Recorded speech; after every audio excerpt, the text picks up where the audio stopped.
जैसा कि आप सबों को विदित है कि 22 अप्रैल 2025 को पहलगाम के हमले में सभी शहीद नागरिकों को मेरा सत सत नमन एवं भावपूर्ण श्रद्धांजलि। पहलगाम के हमले। प्रिया अपने प्रियतम के आगे प्रिया अपने प्रियतम के आगे शोक समानी बैठी है। हाथों में लाल चूड़ियां पहनकर हाथों में लाल चूड़ियां पहनकर और मांग में सिंदूर सजाए बैठी है। कैसा ये दुर्भाग्य प्रिया का कश्मीर घूमने आई है। 5 दिन की है नवल दंपति लाशों में अब छाई है, लाशों में फिर छाई है। पहलगाम के हमले में ये धर्म पूछ कर मारा है। लगता है इस आतंकवादी को इसकी गंदी सोच ने पुकारा है। आज पहलगाम की सीमा से फिर आई ललकार की धरती मांग रही तलवार।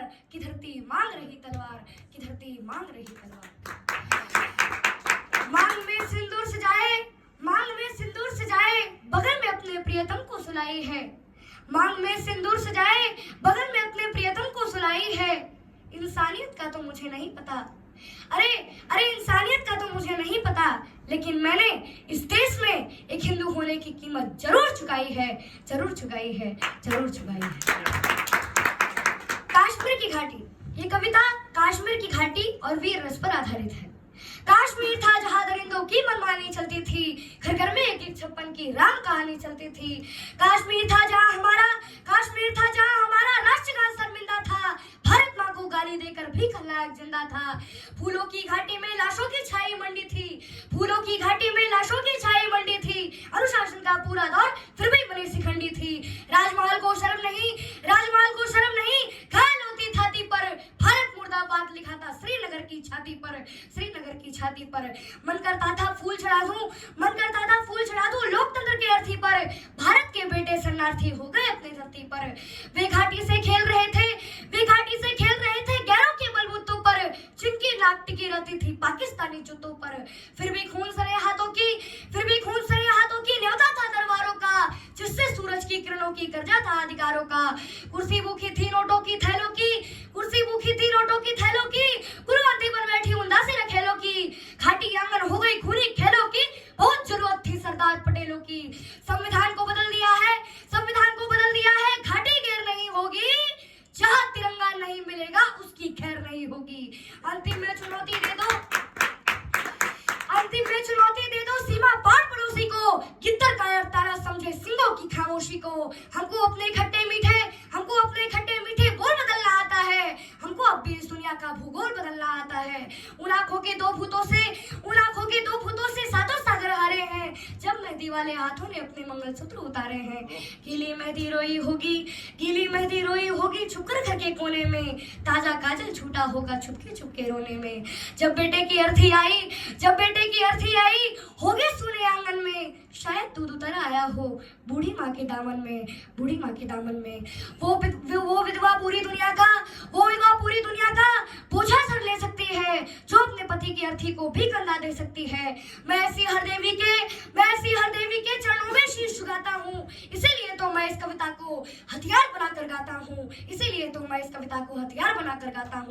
सैनिक अपने प्राण गवाकर देश बढ़ाकर जाते हैं। बलिदानों की बुनियादों पर राष्ट्र खड़ा कर जाते हैं। जिनको माँ की बलिदानों की बेटों से प्यार नहीं होगा, उन्हें तिरंगा लहराने का भी अधिकार नहीं होगा। जय हिंद, जय भारत, वंदे मातरम। कुछ दिन तो निश्चित लगते हैं अच्छे दिन आ जाने में। कर्मवीर बनना पड़ता है गर्वस्थ शीश उठाने में। लो उड़ान भर ली मर्यादा पुरुषोत्तम के तीरों ने।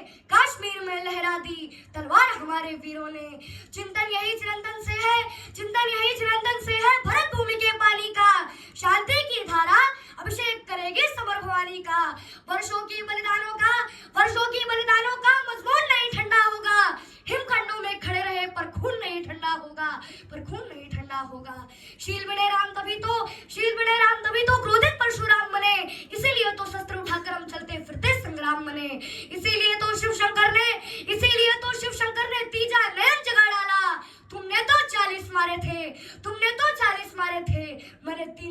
लगा डाला, मैंने 3 शतक लगा डाला, मैंने 3 शतक लगा डाला। जय हिंद, जय भारत, वंदे मातरम।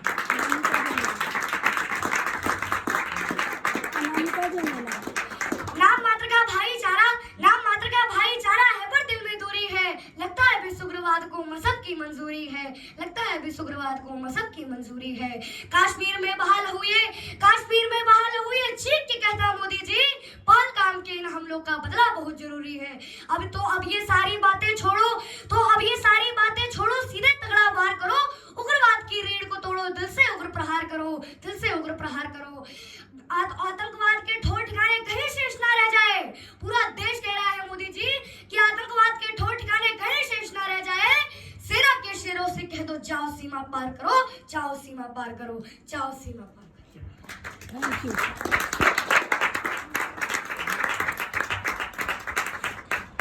क्या बात है गाइस, इतनी एनर्जी मेरे पास भी नहीं थी। जोरदार तालियां गाइस। कैसा लगा आपको? कहाँ से सीखा आप बताइए लोगों को, मतलब क्या बात है। माँ तो माँ होती है। जोरदार तालियां गाइस।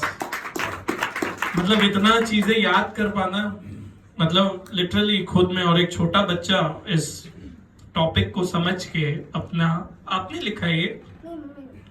अच्छा, मम्मी ने लिखा है। क्या बात। तो आप क्यों नहीं बोलते?